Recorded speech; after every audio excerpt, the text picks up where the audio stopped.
ऋग्वेद यजुर्वेदो सामवेदो अथर्ववेदः शिक्षा कल्पो व्याकरणं निरुक्तं छन्दो ज्योतिषमिति अथ परां यया तदक्षरम् अधिगम्यते। शौनक ऋषि ने प्रश्न किया है कि ऐसी कौन सी वस्तु है जिसको जानने से सब कुछ जान लिया जाता है।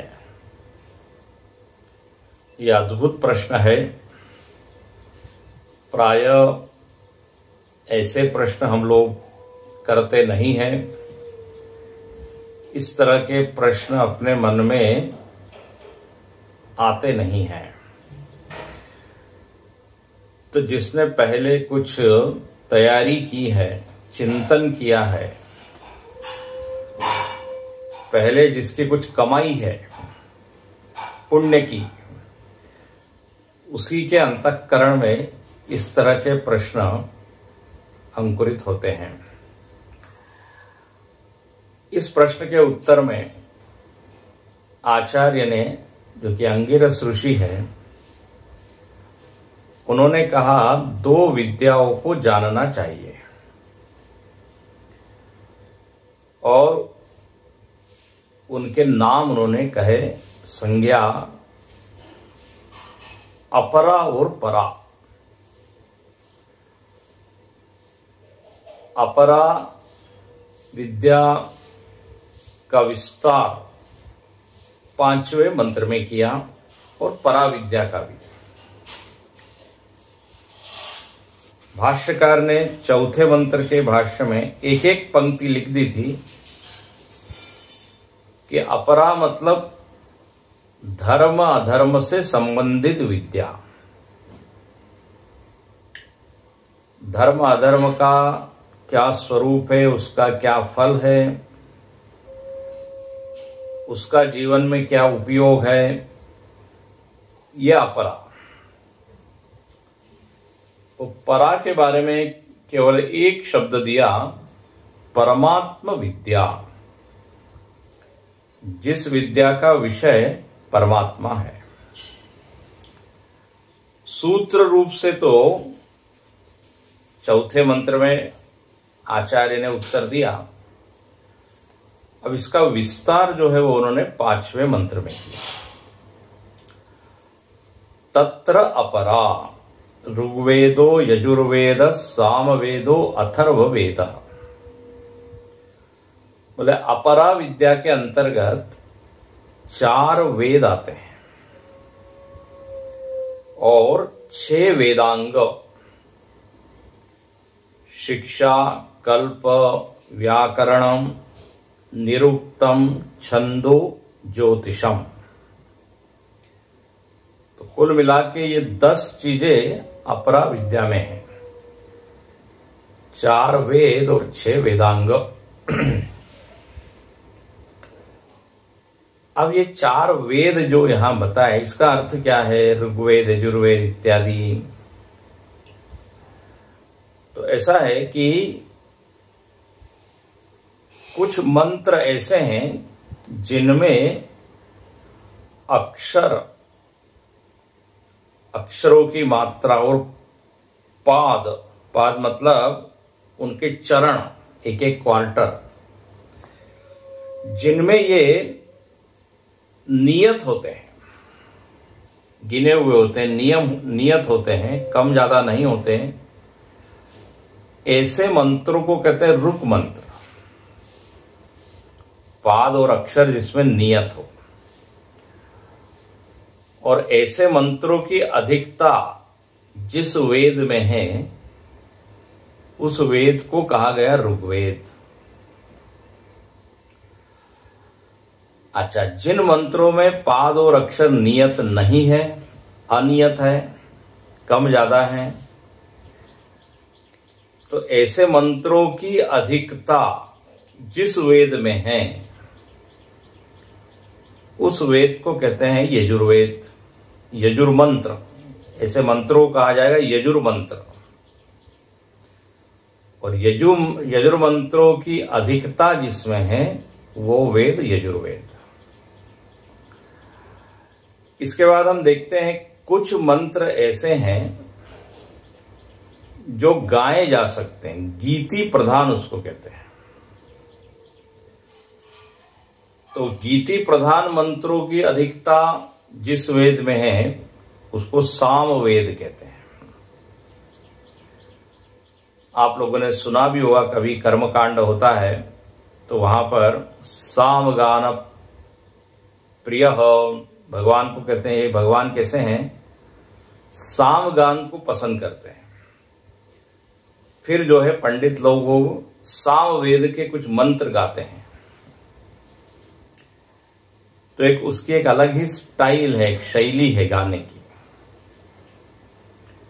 तो साम मंत्र उनको कहते हैं। तो ऐसे मंत्रों की अधिकता जिसमें है वो कहलाते हैं सामवेद। और जिस वेद में लौकिक विद्याएं अधिक है, समृद्धि कैसे प्राप्त करें और जगत को दिखाने वाली, अर्थ को प्राप्त कराने वाली जो विद्याएं हैं वो जिसमें अधिक है उस वेद को कहते हैं अथर्ववेद। तो देखो, मंत्रों के प्रकार को देखते हुए ये वेदों का विभाजन हुआ। ऋक मंत्र, यजुर मंत्र, साम मंत्र, अथर्व मंत्र, एक एक ग्रुप बना दिया उन्होंने। पाद और अक्षर जिसमें नियत वो ऋक मंत्र, जिसमें अनियत यजुर मंत्र, जिसमें गेयता है, गीति प्रधान है, बोले वो साम मंत्र। और जिसमें जगत को बताने वाली विद्याएं अधिक है, ज्ञान अधिक है, वो अथर्व। तो इस तरह ये 4 वेद हैं। ये सब अपरा है, अपरा विद्या के अंदर। उसके बाद 6 वेदांग। वेद को एक विग्रह माना गया, मानो कि वेद एक शरीरधारी कोई पुरुष है। और जब शरीर होता है तो उसके क्या होते हैं, अंग होते हैं। और अंग के पोषण से अंगी का पोषण होता है, अंग अंगी में संबंध होता है। तो कहते हैं यहां पर ये 6 अंग बताए जा रहे हैं। इस अंगों को जो जितना अच्छे से समझेगा उसको वेद भी अच्छे से समझ में आएंगे। अंगी को पुष्ट करने वाले ये अंग है। वेदा सर्वांगानी सत्यमायतनम, केनोपनिषद के भी अंतिम मंत्र में ये बात आई थी। तस्यै तपोदमः कर्म इति प्रतिष्ठा वेदा सर्वांगानी। तो वहां पे हमने संक्षेप में वेदांग बताए थे, केनोपनिषद की जब हम लोगों ने चर्चा की थी।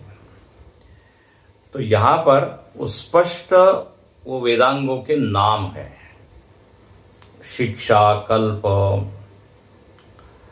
तो इन 6 में से हमने प्रथम देख लिया था कल, शिक्षा किसको कहते हैं। तो बोले शिक्षा मतलब उच्चारण व्यवस्था। मंत्र में अक्षर है और अक्षरों से शब्द बनते हैं, शब्द से वाक्य बनते हैं। तो उनका उच्चारण कैसे हो, उच्चारण की कला जिसके अंतर्गत बताइए उसको कहते हैं शिक्षा। उच्चारण जितना सही होगा उतना उस मंत्र का प्रभाव अधिक होगा। कल हमने संकेत किया था, मंत्र में एक तो होता है शब्द और उसका अर्थ होता है, और दूसरा होता है ध्वन्यात्मक पदार्थ। ध्वनि, ध्वनि मतलब नाद। यदि उसको सही पद्धति से हम उच्चारित करें तो शरीर पर, मन पर, वातावरण पर बहुत ही सकारात्मक प्रभाव होता है। इसलिए कहते हैं ये उच्चारण व्यवस्था जाननी चाहिए। वर्ण, स्वर, मात्रा, बलम, किस शब्द पर कितना जोर देना, कौन सा शब्द कहाँ से उच्चरित करना, बोलना उसको कहाँ से। अकूह विसर्जनीयानाम कंठः, जैसे क, ख, ग, ये कंठ इनका उच्चारण स्थान है, कंठ वर्ण है। ये अद्भुत अध्ययन किया है। हर वर्ण का उच्चारण स्थान संस्कृत के इस भाषा में बताया है। ऋतुलसानाम दंत्यः, त, थ, द, ध, न, ये दंत्य वर्ण है। उपब्दमान्यानाम औष्ठः, उ, प, फ, प, भ, म, ये औष्ठ वर्ण है। बिना ओठ का उपयोग किए आप प, फ, ब, ब नहीं बोल सकते। कंठ से प बोल के देखिए तो कितना बारीकी से, देखिए, हर वर्ण का अभ्यास किया है, अध्ययन किया है। तो ये जिसमें होता है उसको तो शिक्षा। तो ध्वनि भी उसकी समझना चाहिए। इसलिए हम देखते हैं कि जो बहुत अच्छे वेद पाठी लोग होते हैं, वो जब वेद पाठ करते हैं तो वातावरण एकदम चार्ज हो जाता है, बड़ा अच्छा लगता है। इसलिए ये उच्चारण जानने चाहिए, कहां से क्या उच्चार होता है। तो शिक्षा। दूसरा है कल्प। कल्प किसको कहते हैं? तो कहते हैं सूत्र ग्रंथ को कल्प कहते हैं। सूत्र ग्रंथ, और सूत्र ग्रंथ मतलब जिन ग्रंथों में कर्म कांड के मंत्र आए हैं, कर्म कांड कैसे करें उसको दिखाने वाले जो सूत्र हैं, जो मंत्र हैं, उसमें उसको कहते हैं कल्प। जैसे आपके पृष्ठ नंबर 11 पर आप देखिए, जिनके पास कैलाश आश्रम की पुस्तक होगी, उसमें कल्प आनंद गिरी जी ने लिखा है। कल्प मतलब सूत्र ग्रंथ। और सूत्र ग्रंथ के ऊपर टिप्पणी लिखी है, 5वें नंबर की टिप्पणी यदि आप देखें पृष्ठ क्रमांक 11 पर, तो उसमें सूत्र ग्रंथ में लिखा है, सूत्र ग्रंथ इति, आपको मिला होगा 11वें पृष्ठ पर 5वें नंबर की टिप्पणी। कात्यायन, अश्वलायन, आपस्तंभ, बोधायन आदि मुनि रचित सूत्र संदर्भ। इतने मुनियों के नाम लिए, कात्यायन, अश्वलायन, आपस्तंभ, बोधायन। इन्होंने ग्रंथ लिखे, उसको कहते कल्प। इसके अंतर्गत बताया है कि यदि आपको कोई हवन करना है तो वो वेदी कितनी बड़ी होनी चाहिए, हवन कुंड कितना बड़ा होना चाहिए। उसके अंतर्गत एक आता है शुल्ब सूत्र। शुल्ब, शुल्ब तो होता है धागा। तो धागे के द्वारा वो वेदिका को नापा जाता है। जैसे हम लोग फीट में नापते हैं, है ना, स्केल होती है अपने पास, 2 फीट, 3 फीट, इतनी लंबाई, इतनी चौड़ाई, इतनी ऊंचाई। तो अद्भुत है, अलग अलग कामनाओं के अनुसार अलग अलग कर्मकांड होते हैं, और उसमें हवन कुंड की ऊंचाई, लंबाई, चौड़ाई, उसका भी प्रभाव होता है। कितनी ईंटें उसमें लगनी चाहिए, कितनी मात्रा होनी चाहिए उन ईंटों की। तो ये सब जिसमें बताया हुआ है उसको कहते हैं सूत्र ग्रंथ। फिर जिसमें आश्रम व्यवस्था बताई कि गृहस्थ आश्रम है, वानप्रस्थ आश्रम है, तो उसके क्या कर्तव्य है, उसको उनको क्या करना चाहिए, क्या नहीं करना चाहिए, तो ये सब जिसके अंतर्गत बताया उसको कहते कल्प। और आप देखते हैं वेदों में ये सब बहुत विस्तार से आता है, इसलिए जो बिल्कुल आप पारंपरिक जो कर्मकांडी पंडित लोग होते हैं उनको आप देखें तो बिल्कुल इसका पालन करते हैं। उसको हाँ, हाइट उसकी और लंबाई वो बिल्कुल जितनी बताई उतनी ही वो रखते हैं। तो कल्प, शिक्षा कल्प। तीसरा जो विषय है वेदांग में वो है व्याकरणम। व्याकरणम मतलब क्या, अब अंग्रेजी में उसको कहते ग्रामर। व्याकरण का अर्थ होता है व्याकरोति इति व्याकरण। व्याकरोति मतलब जो व्यक्त करता है। व्याकरण के अंतर्गत शब्दों का अनुशासन बताया जाता है, इसलिए व्याकरण की परिभाषा दे दी गई शब्दानुशासनम। शब्द का अनुशासन मतलब ऐसा है कि शब्दों की एक तो उच्चारण, हाँ, कैसे उच्चारण करें, दूसरा शब्दों से भाषा बनती है। ये व्याकरण यदि आप जानते हो तो आपको भाषा का ज्ञान हो जाएगा। भाषा की कुंजी क्या है तो बोले व्याकरण। इसलिए भाषा में प्रवेश कराने वाली चीजें ग्रामर। व्याकरण मालूम हो तो आप भाषा बोल सकते हैं। कर्ता क्या है, कर्म क्या है, क्रिया क्या है, फिर संबंध क्या है, कर्ता ने कर्म को करण से, संप्रदान के लिए अपादान से, हिंदी में हम लोग पढ़ते रहे। संबंध का, के, की, अधिकरण में, पर 7 विभक्तियां होती है। तो इन विभक्तियों को कारक कहते हैं, कारक। तो इन कारकों के प्रयोग से ही वाक्य बनते हैं। मैं पिता के साथ घर जा रहा हूं। अब यदि ये वाक्य है तो देखो इसमें मैं हो गया कर्ता, पिता के साथ ये करण हो गया, तृतीया विभक्ति में आएगी। जा रहा हूं ये क्रिया हो गई।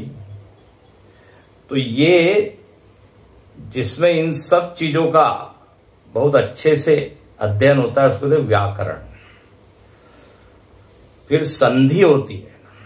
हम लोग देखिए अब इसमें पढ़ रहे हैं संधि, तत्रा परा, तो तत्र प्लस अपरा, तत्रा परा।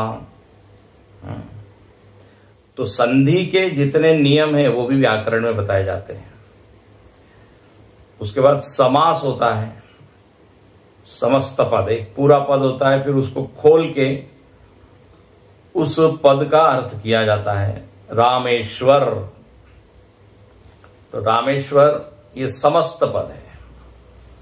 रामस्य ईश्वर, अब ये षष्ठी तत्पुरुष समास हुआ, राम का ईश्वर। तो संस्कृत में बहुत विस्तार से इन शब्दों की प्रकृति को जानकर पूरी भाषा बनाई गई है। और व्याकरण भी 2 प्रकार के हैं। एक तो जो है महर्षि पाणिनि ने जो नियम बताए हैं अष्टाध्यायी में, जो लौकिक संस्कृत है उसमें जो नियम लगते हैं वो सब महर्षि पाणिनि ने बताए हैं। तो अष्टाध्यायी उसको कहते हैं। और वेद में जो व्याकरण है, कई बार जो पाणिनि महर्षि के नियम है वो वैदिक संस्कृत में लगते नहीं है, तो उसको कह देते हैं आर्ष प्रयोग। वो ऋषियों के अपने प्रयोग है। छांदस प्रयोग भी कहते हैं उसको, या आर्ष प्रयोग। तो ये व्याकरण बहुत आवश्यक है, बिना व्याकरण के भाषा को समझ ही नहीं सकते। अच्छा, व्याकरण से ये होता है कि सब लोग फिर एक ही तरह से उस भाषा को बोलेंगे, यदि व्याकरण के नियम हम जानते हो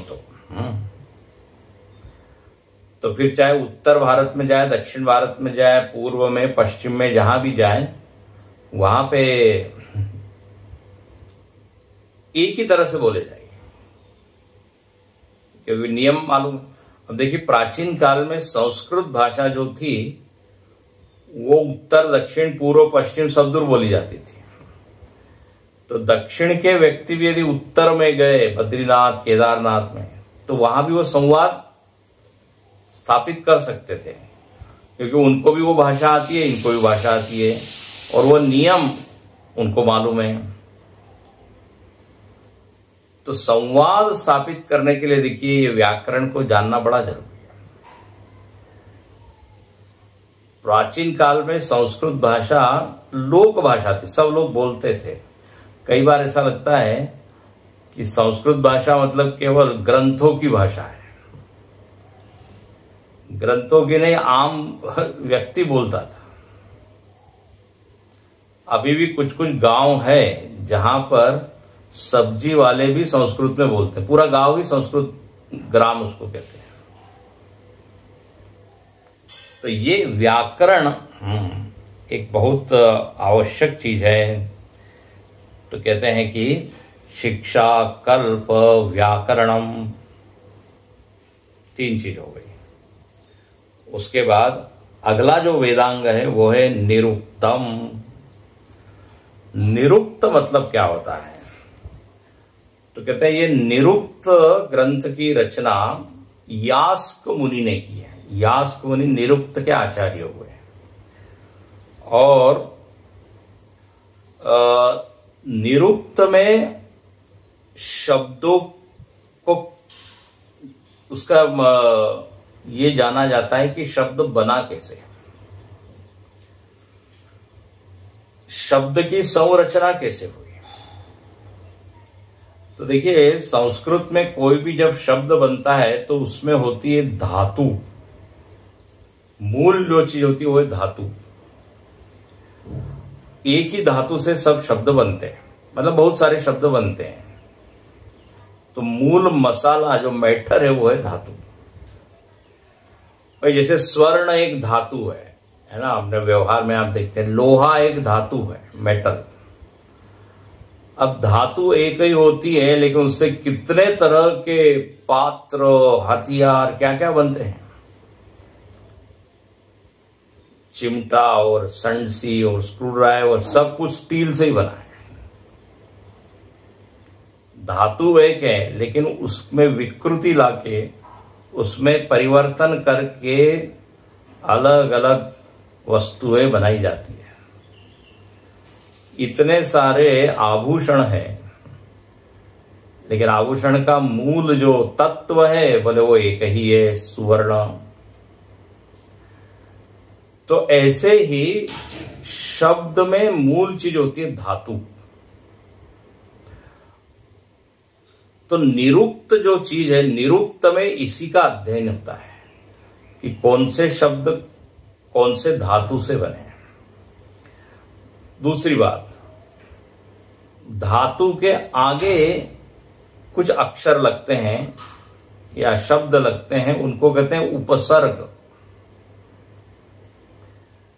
आगे जो लगते हैं उनको कहते हैं उपसर्ग, पीछे जो लगते हैं उनको कहते हैं प्रत्यय। तो निरुक्त में इन सबकी जानकारी दी जाती है। अब जैसे आपको उदाहरण दे, उपसर्ग हम सब जानते हैं जो आगे लगते हैं, जैसे प्र, परा, अप, सम, अनु, अव, निस, निर, दू, वी, आंग, ये उपसर्ग बताए गए। अब जैसे गमन, गमन शब्द है, गमन के आगे अनु लग गया तो क्या हो गया? अनुगमन। अनुपसर्ग है।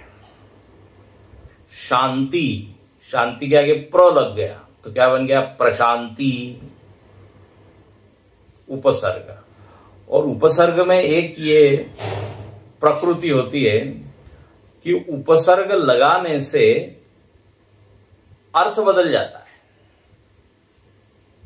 धातु का एक अर्थ होता है गम, गम मतलब जाना, और गम से शब्द बना गमनम, गमनम मतलब भी जाना। अब उसके आगे यदि आपने अनु लगा दिया तो क्या हो जाता है? अनुगमन। अब उसका अर्थ हो जाता है पीछे जाना। हो गया ना? उल्टा हो, मतलब अलग अर्थ हो गया। इसलिए संस्कृत में एक वाक्य बोला जाता है, उपसर्गेण धात्वर्थः, उपसर्ग के क्या कहते हैं, धातु के आगे उपसर्ग यदि आपने लगा दिया जाए तो अन्यत बलाद अन्यत्र नीयते, वो अर्थ बदल जाता है।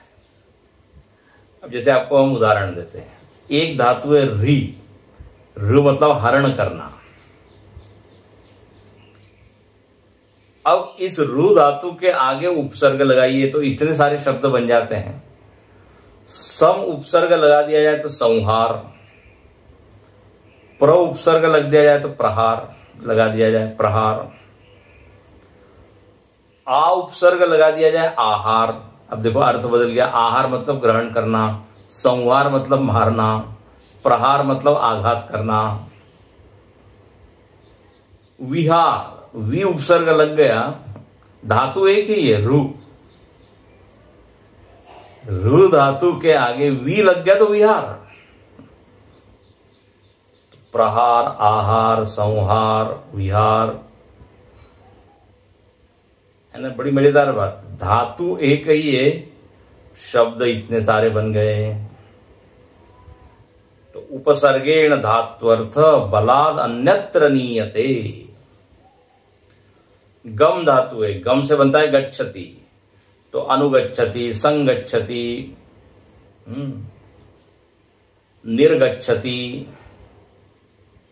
सब क्या रहे? निर्गच्छति निकल जाना, संगच्छति साथ चलना, अनुगच्छति पीछे चलना।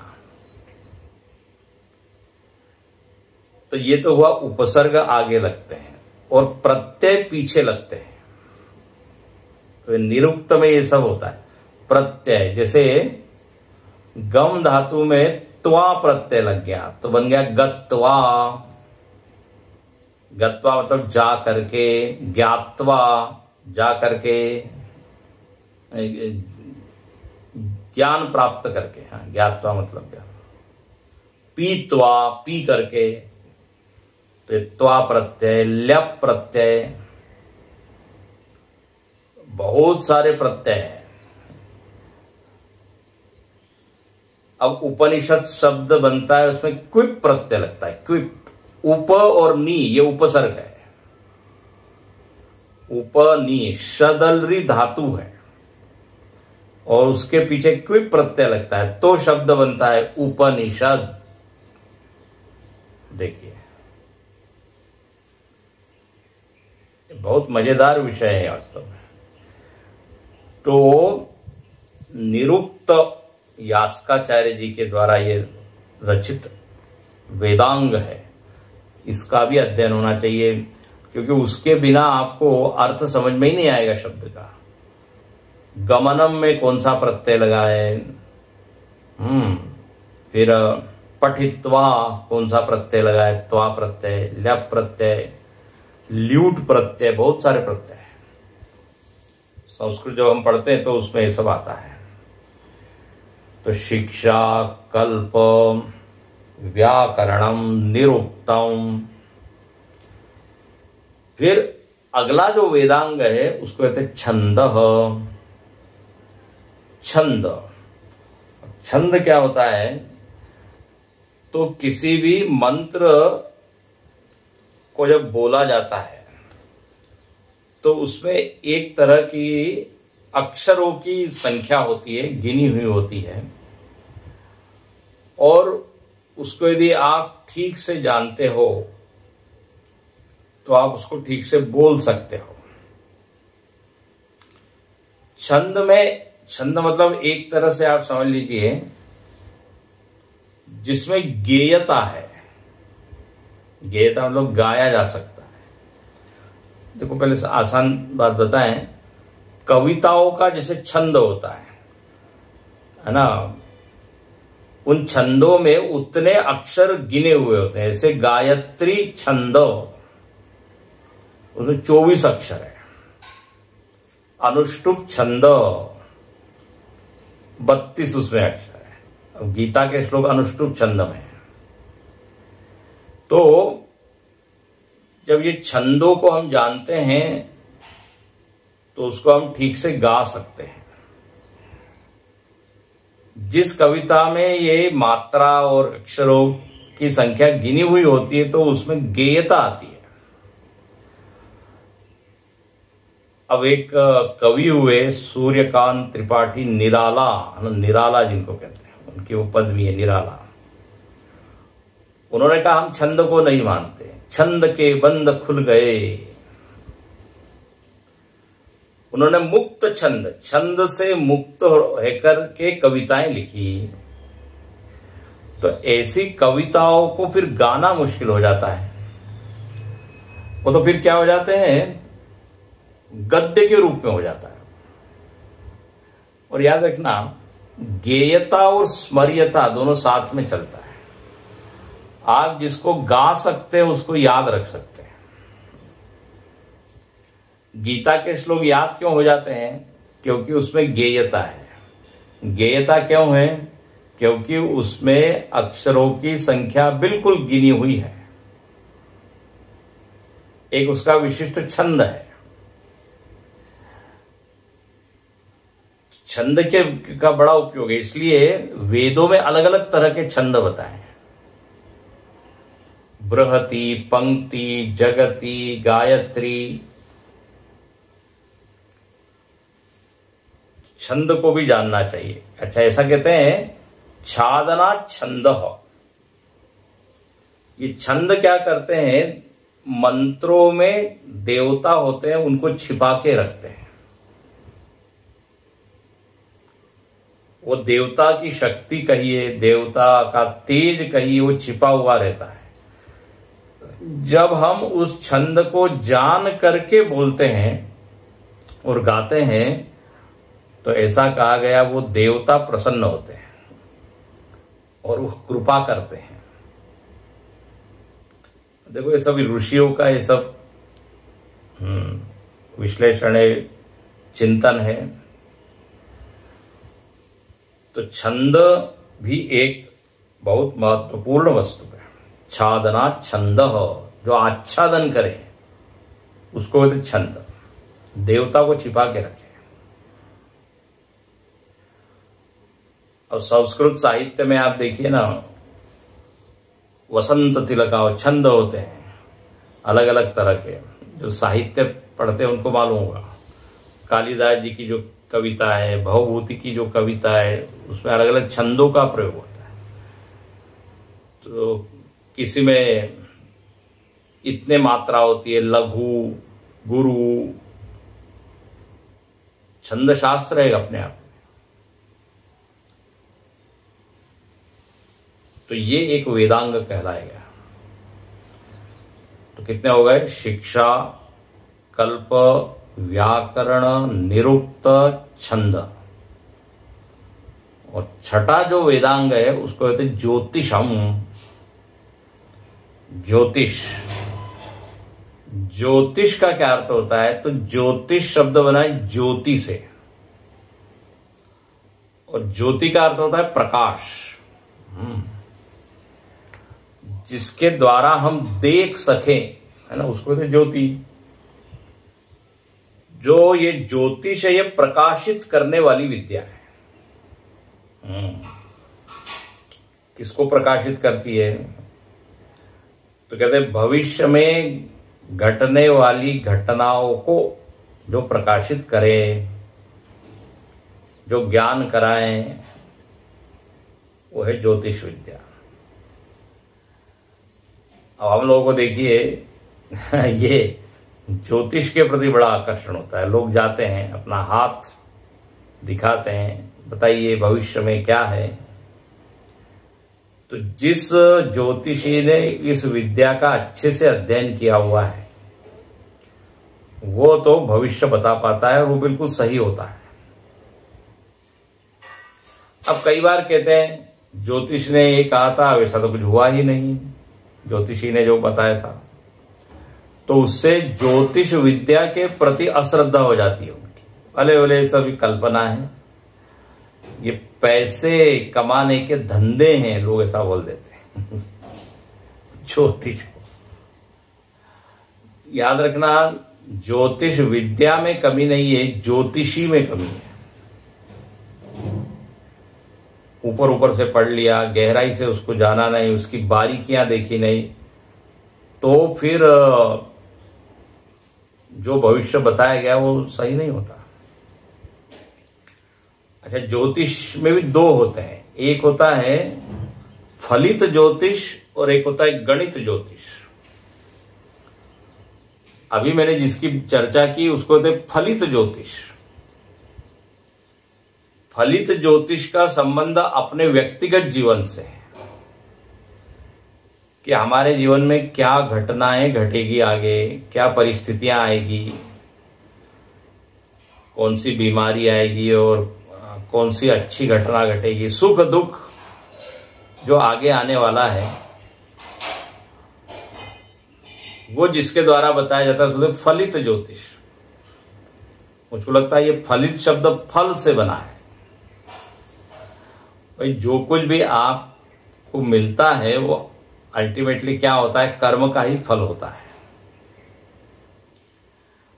तो ज्योतिषी लोग वो जानते हैं सब कैलकुलेशन करके, कौन सा ग्रह कौन से घर में है और उसका क्या फल होगा। तो जो रहस्य है जो हम लोग जानते नहीं वो लोग जानते हैं, तो जोड़ के एक विद्या है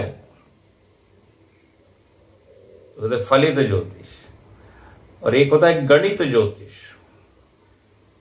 गणित में जिसके अंतर्गत ग्रह नक्षत्रों की गतियों का अध्ययन किया जाता है। सूर्य ग्रहण कब होगा, चंद्र ग्रहण कब होगा, खगोलीय घटनाओं का अभ्यास करते हैं, वो अध्ययन करते हैं और बताते हैं ये घटना घटेगी। अच्छा, मजेदार बात है, ये जो ग्रह नक्षत्र जो गणित ज्योतिष है वो तो बिल्कुल सही होता है ना। पंचांग में देखिए इस तिथि में ये होगा, वो होता है, सूर्य ग्रहण इत्यादि। गणित ज्योतिष तो सही दिखाई देता है, लेकिन फलित ज्योतिष में कई बार जो बताया जाता है वो नहीं हो पाता। तो अब इसका कारण क्या है, खोजना चाहिए। विद्या में दोष है कि विद्या का अध्ययन करने वाले में? तो हमको तो लगता है विद्या अध्ययन करने वाले में ही कुछ कमी रह गई होगी, क्योंकि आखिर ये वेदांग है, ध्यान रखिए, वेदांग। पीछे कई बार ऐसे सरकार में एक बात भी चली थी कि ज्योतिष का भी एक कोर्स होना चाहिए यूनिवर्सिटी में, एक इसकी भी एक ब्रांच होनी चाहिए, उसकी भी डिग्री होनी चाहिए। अब वो अलग अलग होते हैं, कुछ प्राइवेट गुरुकुल इत्यादि वहां पढ़ाए जाते हैं, लेकिन कई लोगों ने विरोध किया, बोले ज्योतिष विद्या वगैरह सब पुरानी विद्याएं, मालूम नहीं है, अब हम जो है नवीन युग में हैं, ये साइंटिफिक नहीं है, लोग ऐसा बोल देते हैं, विश्वास नहीं हो पाता। लेकिन अब यदि शास्त्रों पर हमारा भरोसा है तो इसको मानना चाहिए, मानने में कोई दिक्कत नहीं है। तो जो प्रकाशित करे वो कौन हो गई, ज्योतिष विद्या। अच्छा, ये ज्योतिष से देखिए ये सरनेम आते हैं जोशी। ब्राह्मणों का एक ऐसा वर्ग जो इस विद्या को जानता है उनको जोशी कहा गया, ऐसा गुरुजी बताते हैं। तो ज्योतिष से ही क्या बन गया, जोशी। तो इस तरह से ये 6 वेदांग हो गए, शिक्षा, कल्प, व्याकरण, निरुक्तम, छंदः, ज्योतिषम इति। तो 6 वेदांग और 4 वेद, ये सब के सब अपरा विद्या है। ओहो, अच्छा, अब इन वेदांगों को यदि ये अंग है ना, तो बड़ा अच्छी कल्पना की गई कि ये जो छंद है, ये छंद मानो कि वेद का वस्त्र है, छादना छंद हमने कहा। ज्योतिष जो है वो वेद की मानो की आंख है, नेत्र है, वो दिखाता है। जो व्याकरण है वो मुख है, क्योंकि जब अंग बताए गए तो अपने शरीर में से अंग है। व्याकरण को मुख का, ज्योतिष को नेत्र का, बाकी सब वेदांग को क्या कहा ये मुझे मालूम नहीं, लेकिन ये 2-3 के बारे में बताया गया। छंद मानो कि वस्त्र है। तो इस तरह ये अपरा विद्या की बात हुई। इसके बाद श्रुति माता क्या कहती है, अथ परा यया तदक्षरम अधिगम्यते। बोले अब परा की बात करते हैं। अब यह भाष्यकार को देखिए, दूसरी पंक्ति के अंतिम शब्द को देखिए, अथ। अथ शब्द श्रुति का है, अथ परा। तो अथ के ऊपर भाष्यकार लिखते हैं अथ इदानीम।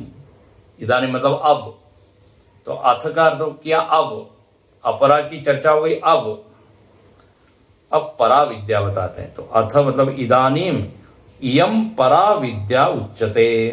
अब परा विद्या के बारे में बताते हैं। परा विद्या क्या है, तो श्रुति ने एक वाक्य बोल दिया, यया तद अक्षरम अधिगम्यते। यया मतलब जिसके द्वारा, तृतीया विभक्ति, यया जिसके द्वारा, तद अक्षरम अधिगम्यते उस अक्षर तत्व का ज्ञान होता है। ये श्रुति का वाक्य है। अब भाष्यकार लिखते हैं परा विद्या उच्यते यया। यया के बाद श्रुति में क्या शब्द आया, तद अक्षरम अधिगम्यते। तो तत् के ऊपर भाष्यकार लिखते हैं वक्षमाण विशेषणम। बोले उस अक्षर तत्व का ज्ञान परा से होता है। उस मतलब कौन सा, तद मतलब वह या उस अक्षर तत्व का। तो यहां लिखते हैं वक्षमाण विशेषणम। बहुत अच्छा, वक्षमाण मतलब आगे बताने जाएंगे, आगे कुछ विशेषण बताए हैं उस अक्षर तत्व के। तो उस अक्षर तत्व का ज्ञान ये परा विद्या करती है, जिसके बारे में आगे बताया जाएगा। वक्षमाण मतलब आगे कहे जाने वाला, और विशेषण मतलब विशेषण। तो अब आप देखेंगे छठे मंत्र में, अभी हम आगे जब चलेंगे तो छठे मंत्र में उस अक्षर तत्व के बहुत सारे विशेषण बताए हैं कि वो अक्षर तत्व क्या है, वो ब्रह्म क्या है। तो आगे बताने वाले उस अक्षर तत्व का ज्ञान जिसके द्वारा होता है वो है परा विद्या। तो वक्षमाण विशेषणम अक्षरम अधिगम्यते प्राप्यते। अधिगम्य का अर्थ क्या, प्राप्यते। परा विद्या वो है जिसके द्वारा अक्षर तत्व की प्राप्ति होती है। अब यहां पे भाष्यकार जरा इसको अच्छे से समझाते हैं। अधिगम्यते एक शब्द दे दिया, प्राप्यते मतलब यदि आपको अक्षर ब्रह्म का ज्ञान प्राप्त करना है तो यह अपरा विद्या से नई बात बनेगी, परा विद्या प्राप्त करनी। अब अधिगम्यते का अर्थ तो किया प्राप्यते, लेकिन भाष्यकार इसको बढ़िया से बताते हैं। इसको थोड़ा सा देख के पूर्ण करें। अधिगम्यते, देखो अभी हमने निरुक्त की चर्चा की ना, तो देखिए अधि यहां पे उपसर्ग है और गम धातु है, तो अधिपूर्वस्य गमेहे, अधिगम्यते शब्द बताते हैं। अधि उपसर्ग है, गम धातु है, तो प्राय गम धातु का अर्थ क्या होता है? जाना। गम धातु का अर्थ जाना होता है, लेकिन यहां पर गम धातु का अर्थ प्राप्त करना, यह अर्थ है। ये गम धातु का देखो साधारण अर्थ तो जाना है, लेकिन गम धातु के प्रसंग के अनुसार अलग अलग अर्थ हो जाते हैं। अब अधिगम्यते का अर्थ जाना नहीं, प्राप्त करना। परा विद्या क्या कराती है? अक्षर तत्व को प्राप्त करा देती है। इसलिए लिखते हैं अधिपूर्वस्य गमे है प्रायशः प्राप्त्यर्थत्वात्। प्राप्त्यर्थत्वात्, प्राप्ति के अर्थ में गम धातु है। अच्छा, और एक और बता देते हैं, गम धातु जो है वो ज्ञान के अर्थ में भी आती है। गम धातु का अर्थ ज्ञान। अधिगच्छति, अब ये शब्द आता है, अधिगच्छति मतलब क्या है? या अवगच्छति, अवगति, अवगति का अर्थ होता है प्राप्त, ऐसा ज्ञान। तो गम धातु के 3 अर्थ है, गति, प्राप्ति और ज्ञान। तो परा विद्या क्या है? जिसके द्वारा अक्षर तत्व में गति होती है या अक्षर तत्व की प्राप्ति होती है या अक्षर तत्व का ज्ञान होता है। देखिए, एक एक शब्द के अंदर जब आप गहराई से जाते हैं तो ये सब अर्थ निकलते हैं। भाष्यकार छोड़ते नहीं है एक भी शब्द। तो अधिपूर्वस्य गमे है प्रायशः प्राप्त्यर्थत्वात्, प्राप्ति के अर्थ में गम धातु। अब अगली पंक्ति बहुत ही महत्वपूर्ण है, इसको हम कल देखेंगे। न च पर प्राप्ते अवगमार्थस्य च भेद अस्ति। बहुत गहरी पंक्ति है। बोले जो परम वस्तु होती है ना, परम वस्तु की प्राप्ति और परम वस्तु का ज्ञान, इसमें भेद नहीं है। ध्यान से सुनिएगा, परम वस्तु की प्राप्ति और परम वस्तु को जानना ये एक ही चीज है। जो अपर वस्तु होती है ना, उसमें प्राप्ति और जानना अलग होता है। अब एक उदाहरण देके पूर्ण करता हूं। जैसे धन के बारे में जानना, तो धन के बारे में जानने मात्र से धन की प्राप्ति नहीं होगी। प्राप्ति के लिए हमको अलग से प्रयत्न करना पड़ेगा, कर्म करके उसको हासिल करना पड़ेगा। तो फर्क हो गया ना, जानना और प्राप्त करना। दुनिया की जितनी भी चीजें हैं उनमें ये भेद है। जानने मात्र से न उपलब्ध थे, न प्राप्नोति सह। आपको क्रिया का आधार लेके मेहनत करके वो जानना पड़ता है, प्राप्त करना पड़ता है। लेकिन जो परम वस्तु है परम वस्तु को जानना ही प्राप्त करना है। बहुत ही सुंदर। ज्ञान मात्रेण सह प्राप्नोति, क्योंकि वो परम वस्तु आपसे अलग नहीं है। परम वस्तु यहां है, अभी है, तो जानने मात्र से उसकी प्राप्ति है। इसलिए कल हम इसको अच्छे से देखेंगे।